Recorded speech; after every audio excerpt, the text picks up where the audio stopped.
যখন থেকে আমি স্টোরি বলা শুরু করছি তখন থেকে আমি একটা কাপেলের স্টোরি বলার জন্য অধীর আগ্রহে অপেক্ষা করছিলাম। আমি অনেক জায়গায় খুঁজলাম কিন্তু তাদের স্টোরি আমি কোনো জায়গায় 100% সিউরিটির সহিত পাই নাই। বাট আজকে আমি তাদের স্টোরি বলতেছি, তো আমার কাছে অনেক হ্যাপি লাগতেছে এবং এত ইন্টারেস্টিং স্টোরি সাকসেসফুল, যেটা মানে আপনাদের সবার শোনা দরকার। তো স্টোরিটা হলো নোবেল এবং মিসমির, যাদেরকে অফকোর্স আমি অনেক পছন্দ করি। ওদের মধ্যে তো অনেক আগে থেকে রিলেশনশিপ ছিল। প্রবলেমটা শুরু হলো তখন যখন দুজনের পরিবার মোটামুটি বিষয়টা জেনে গেছে।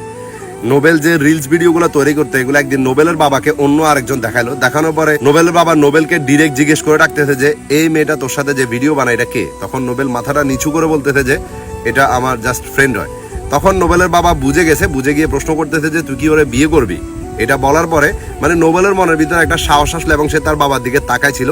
সে ভাবলো যে যাই কিছু হবে সে তার বাবা থেকে কিন্তু একটা সাপোর্ট পাবে, মানে পরিবার থেকে। এর মধ্যে মানে মিসমির পরিবারের মধ্যে যেটা হইতেছিল, মিসমির পরিবার মিসমিকে ঘরের মধ্যে বন্দি করে রাখছে, তার সাথে যাতে যোগাযোগ না করতে পারে জন্য তার হাত থেকে ফোন পর্যন্ত নিয়ে নিয়েছে এবং এক রুমের মধ্যে বন্দি করে তালা পর্যন্ত মেরে দিয়েছে মিসমিকে, যাতে কোনো মতে নোবেলের সাথে কন্ট্যাক্ট না করতে পারে। এরপরেও দেখতেছে যে কোনো মতে নোবেলের থেকে তাকে দূরে রাখা সম্ভব ছিল না। তো তারা ডিসাইড করলো যে জায়গায় তারা থাকে ওই জায়গাটা থেকে তারা অন্য জায়গায় শিফট করবে এবং এই মেসেজটা মিসমি কোনো রকমের নোবেল পর্যন্ত পৌঁছালে নোবেল ভাবতেছে যে ওই টাইমে সে কি করবে, বিকজ তার বয়স মাত্র 18 থেকে 19 বছর হবে আর সে আর্নিংও করে না। তো থিঙ্কিং করতেছে যে কি করবে, কোনো কিছু বুঝতে পারতেছিল না। সে জাস্ট মিসমিকে লিখছে যে ওকে ঠিক আছে, এটাই লিখছে। বাট যখন সে তার পরিবার থেকে সাপোর্টটা পাইলো, সে চিন্তা করলো যে সে মিসমিকে নিয়ে চলে যাবে। এখন নোবেলকে তো মিসমির পরিবার সবাই জানে, এই জন্য সে কি করলো, মানে কল কনফারেন্সে রেখে, মানে মিসমির ফোনের মধ্যে কথা বলতেছে, কল কনফারেন্সে রেখে কথা বলতেছিল যাতে কেউ না বুঝে যে এটা নোবেলের সাথে কথা বলতেছে। সে কি করলো, 3টা জায়গায় 3টা বাইককে দাঁড় করালো এবং তার বন্ধুরা মিলে, মানে মিসমি যখন ঘর থেকে বাইর হবে জাস্ট বলবে যে সে বাইরে গেছে ফোনের মধ্যে এবং সাথে সাথে নোবেল ওকে নিয়ে চলে যাবে। সেম কাজটাই করলো। যখন মিসমি নিচে নামলো সাথে সাথে ওকে বলতেছে যে বাইরেছে বাইরেছে, এটা বলার পরে সাথে সাথে নোবেল আসলো এবং তার মায়ের সামনে থেকে মিসমিকে নিয়ে চলে গেল। এবং যাওয়ার পথে মিসমি এর আগে কখনোই দৌড়ানায়, সেদিন যখন দৌড়াইতে গেছিল মানে পরে পর্যন্ত গেছিল। তারপরে বলতেছে যে আমার দ্বারা দৌড়ানো হবে না, তোমরা যাবার। তারপরেও তারা স্ট্রংলি দৌড়ে যখন যাচ্ছিল, মানে সিচুয়েশনটা এমন ছিল যে মানে দুই পাশে 2টা ট্রেন, মাঝখানের যে রাস্তাটা ওইটা দিয়ে তারা দৌড়াচ্ছে, তাও মানে পাথরের মধ্যে দৌড়াদৌড়ি করতে পারতেছিল না। এবং তার পিছনে আছে নোবেলের চাচা শ্বশুর এবং নোবেলের শ্বশুর, দুজন তাদেরকে দৌড়াইতেছিল। আর এই ঘটনাটা হইতেছিল একদম ভোর সকালবেলা। তো ওই টাইমে ওরা কি করলো, একজন বৃদ্ধ কাপেল যারা ধরেন যে জগিং করে রিক্সা করে উঠে আসতেছিল, নোবেল ওই রিক্সাটার সামনে গিয়ে বলতেছে যে আপনারা নেমে গিয়ে রিক্সাটা আমাকে দেন, না হলে আজকে আমার জীবনের সব শেষ হয়ে যাবে। এটা বলার পরে ওই মানে বৃদ্ধ যে কাপেলটা ছিল তারা নেমে গেল এবং রিক্সাটা তাকে দিল। এখন তারা যে রিক্সার মধ্যে উঠলো সেটা ছিল বাংলা রিক্সা, ঠিক আছে। আর তার শ্বশুর এবং চাচা শ্বশুর যেটার মধ্যে উঠছে সেটা ছিল অটো রিক্সা। তো অফকোর্স বাংলা রিক্সাকে অটো রিক্সা তো ইজিলি ধরে ফেলবে, তার দুই পাশে তার বন্ধুরা দৌড়াইতেছিল। আর এর মধ্যে সে যখন বাইকে উঠা ট্রাই করছিল রিক্সা থেকে নেমে, মানে সে বাইকে উঠবে, বাইকের আগে চলে গেছে ভয়ে, ঠিক আছে। তো নোবেল কি করলো, তার বন্ধুদের বলতেছে যে তোরা একটা কাজ কর, অটোটাকে কোনো মতে থামা। এর মধ্যে নোবেল কি করলো, একটা বাসের মধ্যে উঠে গেলো মিসমিকে নিয়ে। বাসের মধ্যে উঠে সে একটা জায়গায় গেল এবং ওইখানে তার বন্ধুদের ফোন দিয়ে বললো যে তোরা ওইখানে একটা গাড়ি রেডি রাখ যাতে আমি এসে মতো গাড়িটাতে উঠতে পারি।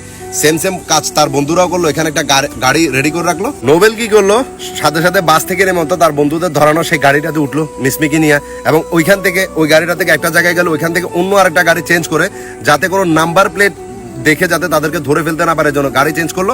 গাড়ি চেঞ্জ করে ডাইরেক্ট সে তার নিজ গ্রামে চলে গেল মাদারীপুরে।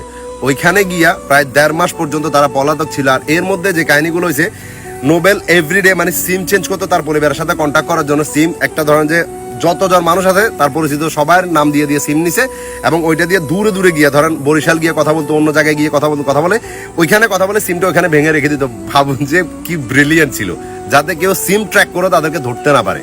1.5 মাস যখন হয়ে গেল তখন মিসমির পরিবার অনেক কনভিন্স করলো যে তাদেরকে মেনে নিছে, তারা আর কোনো রকম সমস্যা করবে না, তারা একসাথে যাতে আসে ওইখান থেকে তারা যাতে মানে মিসমির বাড়িতে চলে আসে। তো এটা বলার পরে দুজনে একটা পরিমাণ চিন্তা করলো যে ঠিক আছে, যাতে পরিবার এত সুন্দর করে বলতেছে তো মেনে নিছে।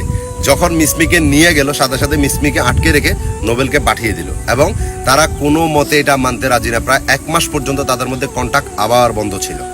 এর মধ্যে তারা প্ল্যান করলো যে কিভাবে কথা বলা যায় একে অপরের সাথে। তারা লুডো ডাউনলোড করলো এবং লুডো খেলতে খেলতে ওইখানে চ্যাট করতো, ঠিক আছে, লুডোতে চ্যাট করতো। এবং তার পরিবার যখন মানে মিসমির পরিবার কেউ আসলে মতো সাথে সাথে চ্যাট থেকে বেরো লুডো খেলা শুরু করতো। এবং তার পরিবার ভাবতেছে যে তারা রোবটের সাথে লুডো খেলতেছে মিসমি, কিন্তু ওইখানে তারা প্ল্যান করতেছিল যে কেমনে কি করে আবার করা যায়। এর মধ্যে একদিন মিসমি বললো যে সে একটা তারিখ আছে, ওই তারিখে সে ডক্টরের কাছে যাবে। আর এর মধ্যে ছিল ভয়ঙ্কর রকম করোনা, পুরো দেশটাতে লকডাউন ছিল। কারণ সে কেমনে কি করবে বুঝতে পারতেছিল না। যে যখন মিসমি বলছে যে অমুক তারিখে মানে সে ডাক্তারের কাছে যাবে, তো ওই দিন সে আবার প্ল্যান করলো তার বন্ধুদেরকে নিয়ে। সে কি করলো, স্বেচ্ছাসেবক সেজে মিসমি যে এলাকা থাকে ওই এলাকাতে এন্ট্রি করলো তার গাড়ি নিয়ে, ঠিক আছে, এটা সেজে এলাকাতে এন্ট্রি করলো। এবং মিসমি যে টাইমটা বলছে ওই টাইমের মধ্যে এখানে গিয়ে মিসমিকে নিয়ে আবার উদাও, ঠিক আছে। আর এইবার উদাওতে প্রায় পাক্কা 1.5 বছর মিসমির পরিবারের সাথে কোনো রকম কন্ট্যাক্ট শেয়ার করে নাই। হ্যাঁ, কথাবার্তা টুকটাক বলছে, তারা কনভিন্স করা অনেক চেষ্টা করছে যে তারা মেনে নিছে, বাট কোনো মতে তারা দুজন আর এটা মানতে রাজি ছিল না। নোবেলের থেকে নোবেল বলতেছে যে মিসমি কোনো মতে তার পরিবারকে বিশ্বাস করতে রাজি না। 1.5 বছর যখন হয়ে গেছিল তখন মানে নোবেলের বিবেকের মধ্যে একটু বাধা আসতেছিল। সে চিন্তা করলো যে মিসমিকে তার পরিবারের সাথে দেখা করানো দরকার, এবং সে মিসমিকে নিয়ে ডাইরেক্ট তার পরিবারের মধ্যে গেল। এখন পরিবারের মধ্যে গেছে কি সবকিছু ঠিক হয়ে গেছে? হ্যাঁ, আসলে ধীরে ধীরে আস্তে আস্তে মানে যে বিষয়টা ছিল এটা সমাধান হতে শুরু করলো, এবং দুই পরিবারের মধ্যে ভালো রকম একটা বন্ডিং হয়ে গেল। এখন নোবেল যখন একটা পর্যায়ে পৌঁছে গেছে, অফকোর্স তারা স্যাটিসফ্যাকশন যে নোবেল কিছু করে দেখাইছে, ঠিক আছে, মিসমিকে নিয়ে। ভালোবাসাটা অনেক সহজ, বাট ওই ভালোবাসার মানুষটাকে সারা জীবন আপন করে নেওয়ার যেই মানে রাস্তাটা আপনাকে পার হতে হবে না, ওইটা পার হওয়া ভাই অনেক কঠিন। আর এটা যদি একবার পার হয়ে গেছে না, সারা জীবন ওই মানুষটাকে আপনি পাশে পাবেন। কত বছর বয়স ছিল? 18 থেকে 19 বছর বয়স। ওই টাইমে তো ঠিক মতো কি করবে এটাও বুঝে না, কিন্তু ওই টাইমে সে যে স্টেপটা নিল এবং সে এখন বর্তমানে কোথায় আছে। আপনাকে শুধু ভালোবাসার মানুষটাকে পেয়ে গেলে যে সবকিছু ছেড়ে দিতে হবে এমনটা না। আপনার লাইফে যে ওরা আপনাকে কেন পছন্দ করতেছে না ওই জিনিসটা আপনাকে করে দেখাতে হবে, যেটা ওরা করে দেখাইছে আপনিও করে দেখাতে পারবেন। জাস্ট নিজের ভিতরে জিদ থাকতে হবে, ইচ্ছা শক্তি থাকতে হবে, তাহলে পুরো দুনিয়া জয় করতে পারবেন আপনি।